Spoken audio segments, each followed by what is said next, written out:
warahmatullahi wabarakatuh. Waalaikumsalam warahmatullahi wabarakatuh, Pak. Ya, untuk 2 pertemuan terakhir kita akan adakan kuliah langsung karena sekarang udah mulai bagian yang project.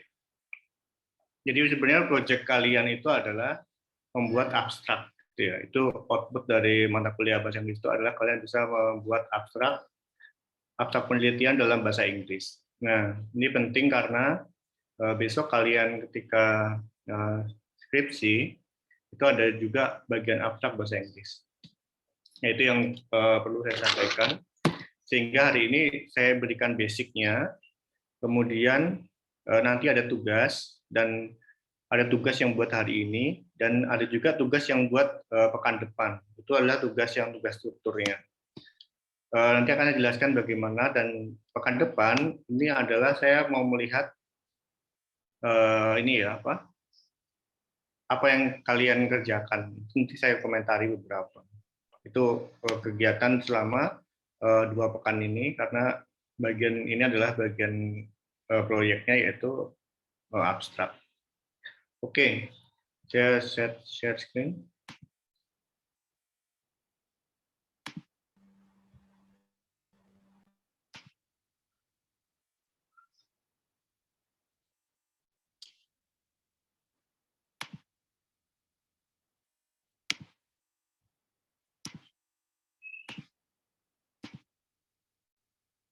Oke, apa itu abstrak? Mungkin kalian sering dengar ya, sering lihat itu. Ketika baca paper, tulisan abstrak di bagian atas.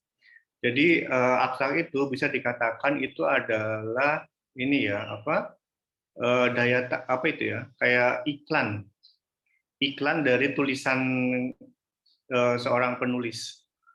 Jadi bayangkan gini, adik-adik pergi ke Gramedia gitu ya, lihat-lihat buku.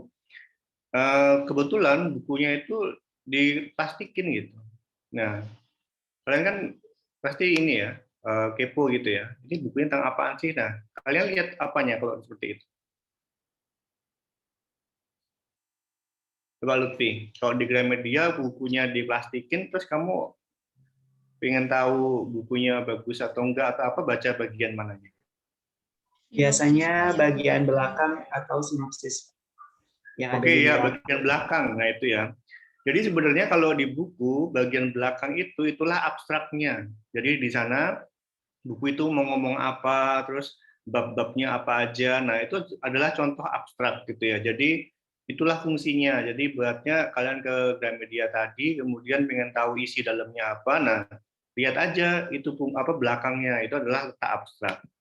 Nah, untuk di dalam itu kasus buku ya, tapi ini contoh untuk yang artikel jurnal sama. Jadi di sana adalah tempat daya tarik kayak ini ya, iklan ya, tempat iklan bahwa bacalah ini penelitian saya karena ini membahas tentang itu. Nah, itu adalah fungsinya. Jadi pembaca itu bisa tahu gambaran isinya hanya lihat dari abstraknya. Nah, sehingga abstrak itu sangat penting.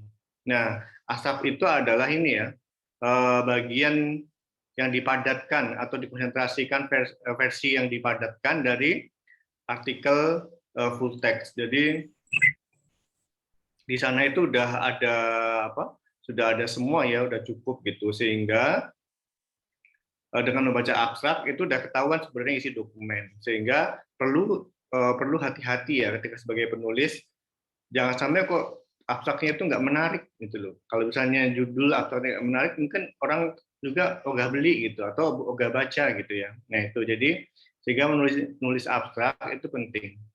Dan yang nggak kalah pentingnya itu adalah ada word count limits, oke ya. Jadi ada batas kata. Jadi tidak mungkin kan ya di belakang buku itu kok isinya panjang gitu kan, enggak, karena ada batasan. Sama di bagian paper dia juga ada batasan. Nah, biasanya itu adalah mulai dari 100 kata hingga 200 kata. Itu tergantung ya, tapi paling mentok paling banyak 300 kata. Nah, sehingga harus hati-hati, harus memilih yang tepat dari kesediaan space yang ada. Itu bisa mencukupi informasi yang ingin dimasukkan. Nah, itu ya. Jadi itu tentang abstrak.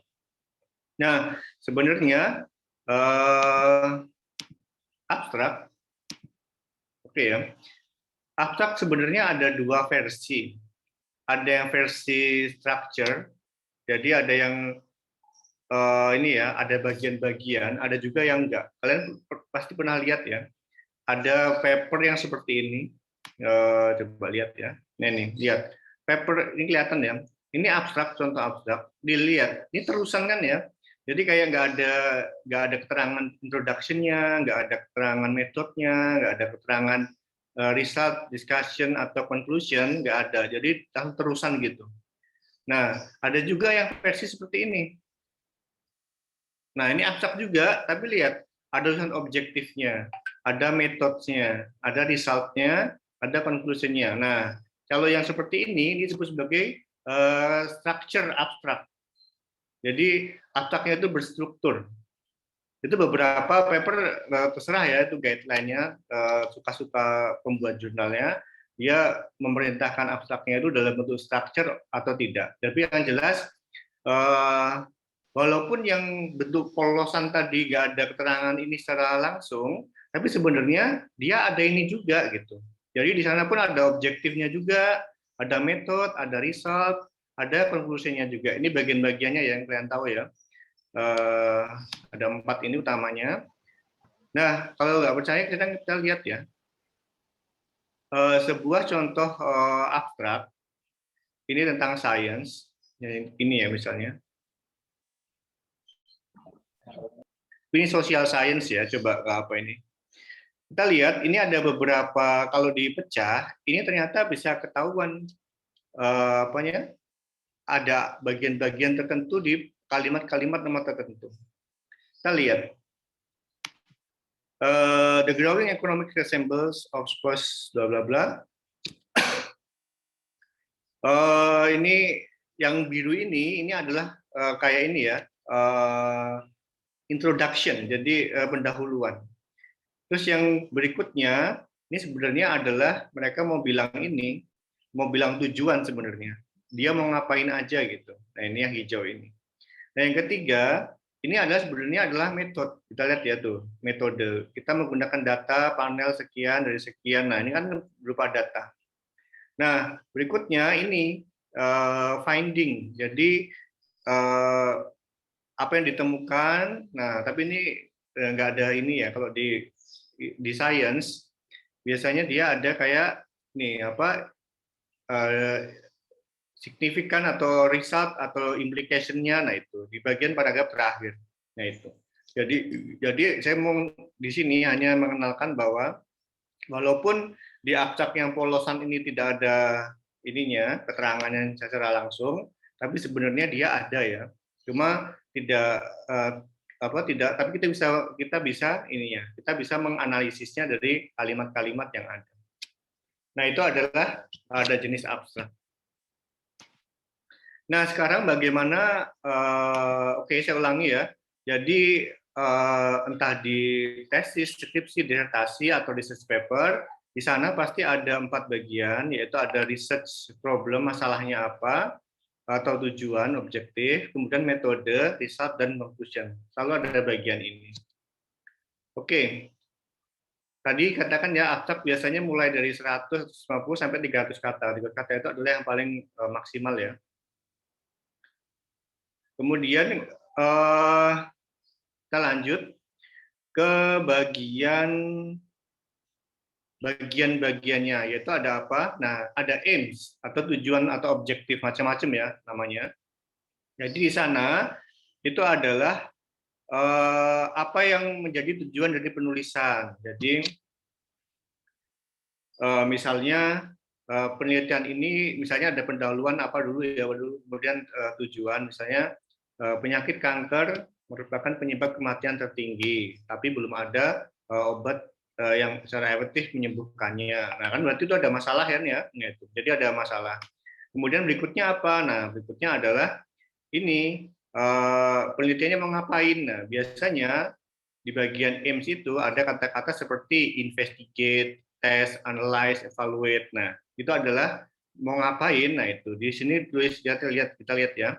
di study investigate the relationship between, nah ini. Jadi mereka ingin meneliti hubungan antara konsumsi kopi dan produktivitas. Nah, ini adalah tujuan. Nah, ini adalah seksi atau bagian pertama dari abstrak. Jadi ada pendahuluan satu kalimat tadi misalnya kanker dan seterusnya. Boleh kemudian penelitian ini bertujuan untuk di study investigate. Nah, itu. Oke, dari sini paham untuk bagian pendahuluan dan aims. Jadi itu ya. Jadi dua kalimat itu adalah terkait untuk apa itu komponen pertama dari abstrak. Terus gunakan kalimat untuk tensesnya itu present tense atau past tense. Jadi tidak menggunakan kata will, enggak, karena abstrak itu dianggap penelitiannya sudah selesai. Jadi sudah selesai gitu ya. Jadi tidak berarti akan investigasi, tidak. Jadi dianggap penelitiannya sudah ada, barulah kemudian ditulis laporannya. Jadi tidak menggunakan kata will. Kemudian lanjut ke pertanyaan berikutnya, ke bagian berikutnya, yaitu metode. Jadi sebenarnya metode ini adalah seperti yang kita pakai, hanya saja di sini kita nggak boleh terlalu detail. Jadi misalnya metode kok dijelasin misalnya ya, kalian di abstrak, kalian memang di lab itu melakukan ini penelitian misalnya mencampur 3 ml apa dengan lautan B 3 ml. Nah, itu bahasa yang di ini ya, itu bahasa yang di metodologi yang bagian dalam gitu. Tapi untuk abstrak hal detail tadi itu tidak ditulis gitu. Jadi biasanya yang dituliskan cuma say-nya saja gitu ya. Jadi misalnya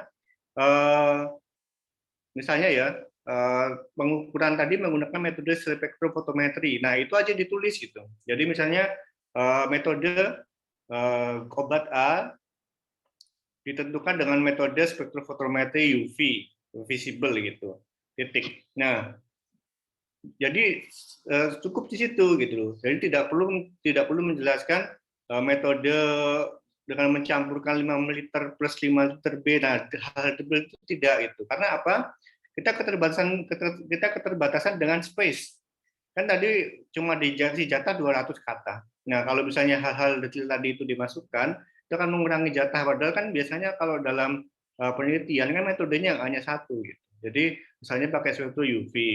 Kemudian seterusnya untuk penentuan apa itu misalnya aktivitasnya menggunakan uji dengan tikus. Jadi kan penelitian itu kan nggak hanya satu ya, biasanya dia habis ekstraksi, kemudian dia cek senyawanya, habis itu dia diuji farmakologisnya kan mungkin itu. Jadi satu penelitian itu bisa banyak eksperimen sebenarnya gitu. Nah, sehingga yang cukup dituliskan itu adalah metodenya. Kemudian berikutnya adalah result. Jadi ada bagian gitu ya. Jadi hasilnya apa? Nah, biasanya kata-kata yang digunakan misalnya adalah we found gitu ya. Jadi kita menemukan apa atau our analysis shows strong. Nah, ini adalah hasilnya apa. Nah, itu biasanya kata-kata ini yang digunakan. Kemudian terakhir adalah conclusion. Jadi conclusion ini pun tidak mengulang dari result gitu. Kan kalian seringnya ya conclusion itu berupa summary. Jadi misalnya kadar obat A di laporan tuh ya, misalkan kadar obat A adalah sekian miligram.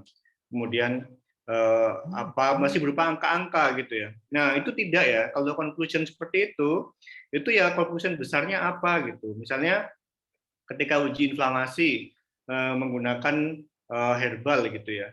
Terus ternyata efisiensi antiinflamasinya itu mencapai 90% gitu. Jadi kata-kata yang di conclusion itu tidak ngulang lagi dari hasil gitu. Misalnya ekstrak A memiliki efek antiinflamasi dengan itu 90% enggak. 90% itu udah jatahnya di hasil gitu. Nah, ketika conclusion berarti bunyinya adalah ekstrak A poten sebagai antiinflamasi. Nah, jadi seperti itu. Jadi apa itu hal besar yang didapat dari penelitian tadi, konklusinya apa? Itu adalah berupa statement, tidak berupa summary dari kayak seperti hasil. Kalau summary yang seperti kalian di laporan itu letaknya di result kalau di bagian abstrak ini. Kemudian ada bagian lain adalah keyword ya. Jadi ada kata kuncinya apa? Biasanya 5 kata atau 5 frase. Jadi tidak harus berupa kata, tapi frase pun bisa. Misalnya uji sitotoksik kan berarti 2 kata itu ya, itu boleh. Oke. Ini ada sebelum ke berikutnya silahkan tentang format ini ada pertanyaan enggak? Ada 4 bagian tadi untuk apa? Dalam abstrak. Nah, itu sangat penting. Minggu depan kalian harus selesai untuk membuat abstrak. Ini tugasnya saya berikan data. Nah, kalian membuat abstrak dari data yang saya berikan. Itu tugas untuk dikumpul minggu depan. Nah, dan Bapak, ya. ya, mohon maaf kalau di LDIRU itu sekarang pertemuan ke-14, Pak. Jadi sekarang pertemuan terakhir.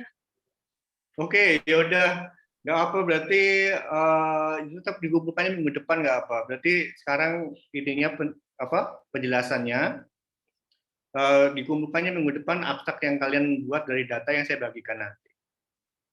Berarti nanti nggak ada presentasi kayak gitu ya, Pak? Hanya dikumpulkan saja. Berarti tidak ada. Ya udah nggak apa-apa. Ya, baik, terima kasih, Pak. Oke, makasih konfirmasinya. Oke, untuk 4 bagian isi dari abstrak ini ada pertanyaan tidak? Izin bertanya, Pak. Ya, silakan. Tadi kan buat abstrak itu dia tuh selain harus efektif dia juga harus menarik ya, Pak. Nah, tetapi kan kalau menarik itu subjektif ya, Pak. Bagi tiap orang berbeda. Nah, apakah kalau dia udah efektif itu udah pasti menarik abstraknya? Terus bagaimana kita menilai bahwa abstrak kita itu sudah menarik? Oke, menarik itu artinya sebenarnya adalah mudah dibaca dan mudah ditangkap. Itu artinya gitu. Jadi jangan sampai kok abstraknya itu bertele-tele gitu kan berarti tidak menarik gitu. Berarti tidak subjektif, emang kenyataan seperti itu gitu. Misalnya kalau di dalam abstrak nggak proporsional gitu. Introduction-nya udah memakan 100 kata sendiri. Terus kemudian metodenya itu cuma 20% misalnya ya tadi yang saya katakan dalam persentase, misalnya untuk bagian introduction itu ternyata memakan porsi 80%. Kemudian 20%-nya adalah result, ada metode, ada conclusion, kan nggak imbang gitu. Nah, itu adalah abstrak yang jelek, abstrak tidak menarik gitu. Nah, itu harus dihindari sehingga abstrak yang menarik tadi untuk introduction dan aim misalnya itu hanyalah 2 kalimat. Kemudian yang lainnya itu proporsional, jadi persentasenya itu adil gitu ya. Nah, sampai 100% atau 200 kata tadi gitu. Nah, itu menarik, itu maksudnya di sana. Jadi tidak jomplang, kemudian kalimatnya juga tadi yang saya ceritakan di metode kok ternyata isinya sangat detail gitu. Nah, itu kan nggak bagus juga, tidak menarik dan seperti itu ya. Jadi objektif kok, menarik itu. Jelas, Lutfi? Baik, Pak. Terima kasih banyak, Pak. Ya, silahkan yang lain.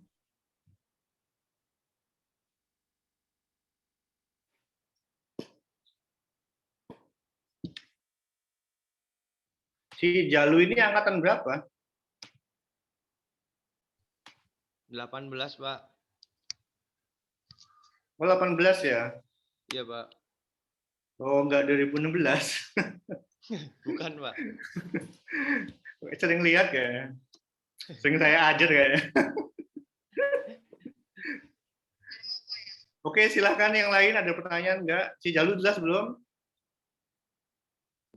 Sudah, Pak. Ya, oke. Berikutnya saya lanjutkan. Tips membuat abstrak. Nah, jadi membuat abstrak biasanya ini ya, ini tipsnya ya, reverse outline.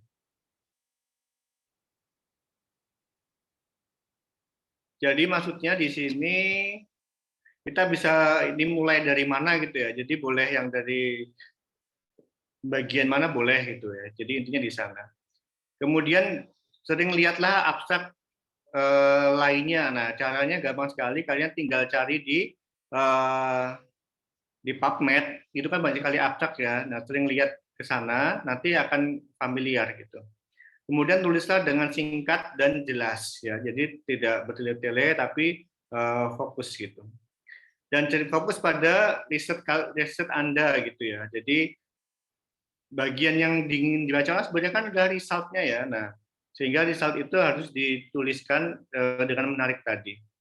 Kemudian format tadi apa bentuknya structure atau tidak, kemudian apa-apa yang lain. Nah, itu di bagian format.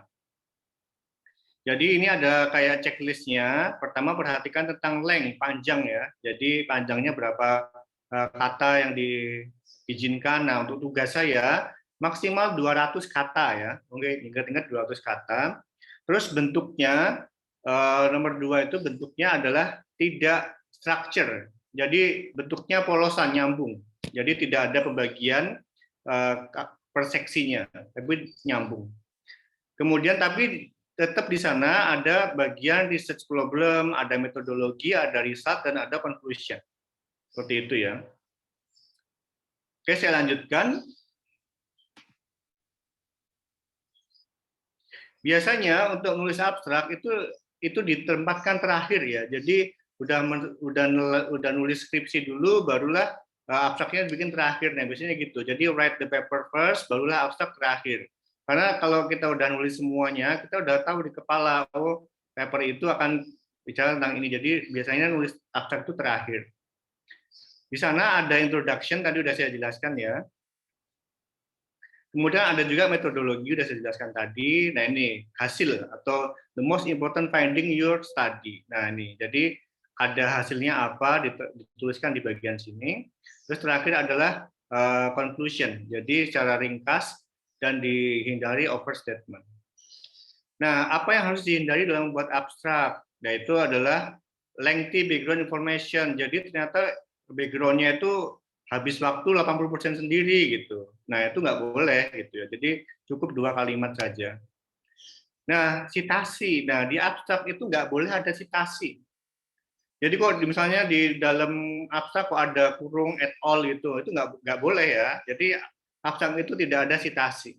Walaupun itu punya teman orang lain, itu letaknya bukan di abstrak. Apa? Ya sitasi itu, abstrak itu nggak boleh ada sitasi. Kemudian lihat detail about routine laboratory procedure. Nah, kalau tentang hal-hal teknis laboratorium itu akan menghabiskan waktu ya, sehingga tidak. Terus ini ya, details about the statistical method or software use. Nah, ini sering terjadi di skripsi mahasiswa. Jadi keasikan statistiknya gitu tulis semua. Jadi ngabisin waktu di bagian metode gitu ya. Jadi semua software disebutkan, kemudian uji-ujinya semua disebutkan statistiknya enggak gitu. Jadi langsung aja hasilnya nanti dia P 0,05. Nah, gitu aja gitu. Jadi kalau bagian hal seperti itu letaknya di metode gitu ya. Terus ada banyak akronim atau singkatan yang tidak jelas gitu ya. Misalnya, jadi akronim atau singkatan tadi itu harus ada disebut lebih dahulu gitu ya. Kecuali singkatan-singkatan umum itu nggak apa-apa. Misalnya DNA, kalau DNA kan udah umum jadi boleh disebut DNA. Tapi kalau misalnya kalian nyebut misalnya gini, ini ya misalnya ya. EEG, ternyata EEG itu mau bilang adalah ekstrak, misalnya EKG ya, ekstrak kulit jambu misalnya, ekstrak kulit jeruk gitu. Nah kalian tulis EKG gitu. Dari awal semua kalian udah nyebut EKG gitu. Nah kan itu nggak familiar kan ya, kan itu singkatan yang kalian buat sendiri gitu. Nah itu harus disebut dulu, misalnya ekstrak kulit jeruk dalam kurung EKG. Nah barulah kemudian ke bawahnya boleh sebut misalnya EKG, tapi kok tiba-tiba ada EKG itu nggak boleh gitu. Itu contoh aja ya, tapi singkatan yang kalian buat biasanya itu adalah bahasa Inggris. Dan jika mungkin tidak menggunakan singkatan tadi ya udah nggak apa-apa, lebih bagus gitu ya. Jadi kalau mau panjang semua ya boleh gitu. Nah kemudian tidak ada result atau interpretasi, nah juga nggak boleh. Jadi harus dijelaskan resultnya apa.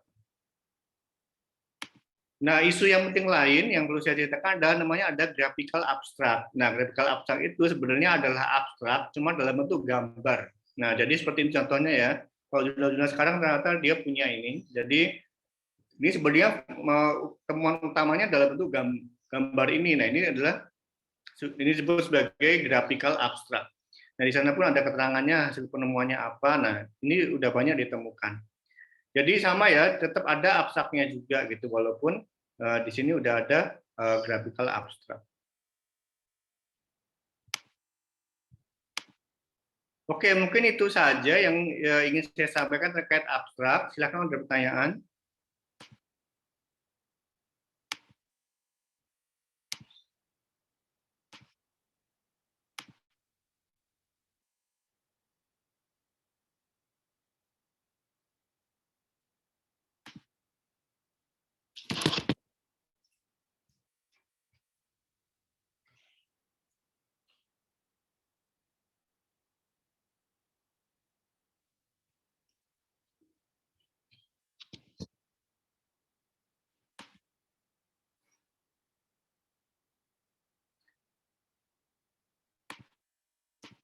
Oke, ini saya bagikan ininya ya, linknya. Nanti kalian baca-baca yang untuk tugas membuat abstraknya.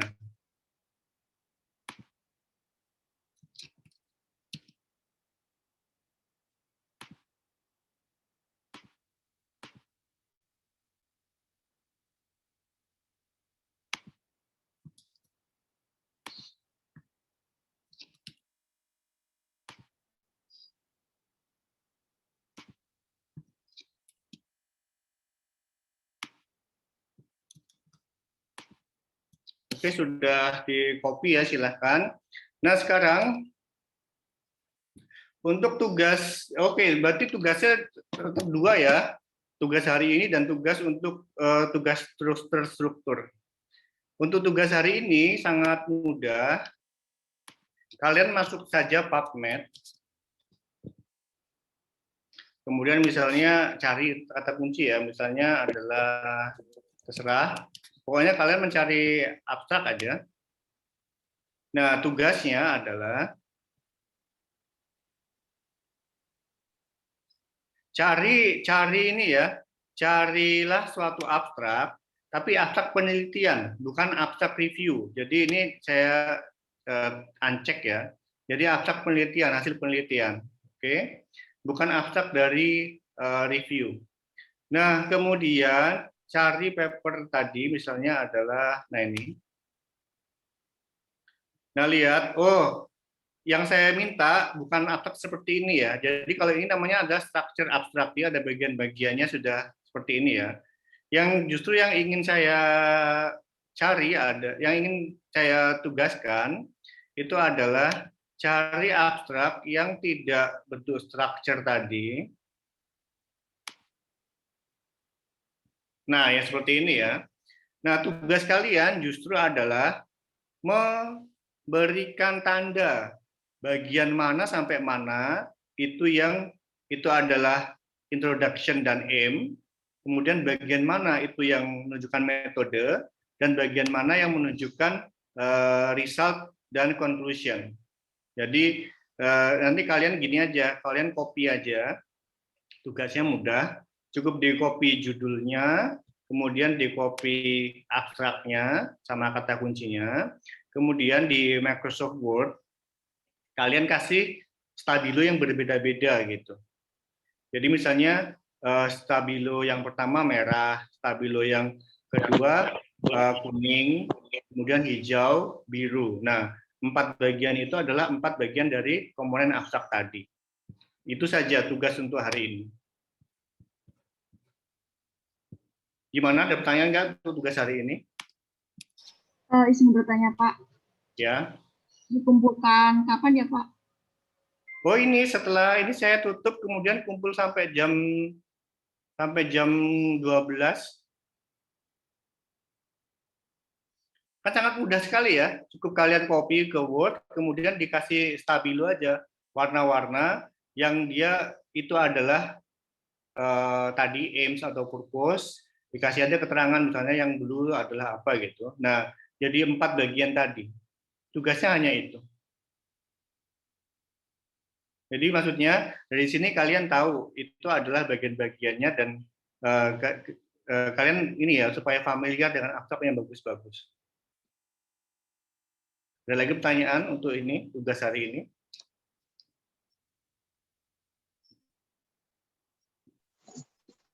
Pak, mohon maaf, konfirmasi Pak.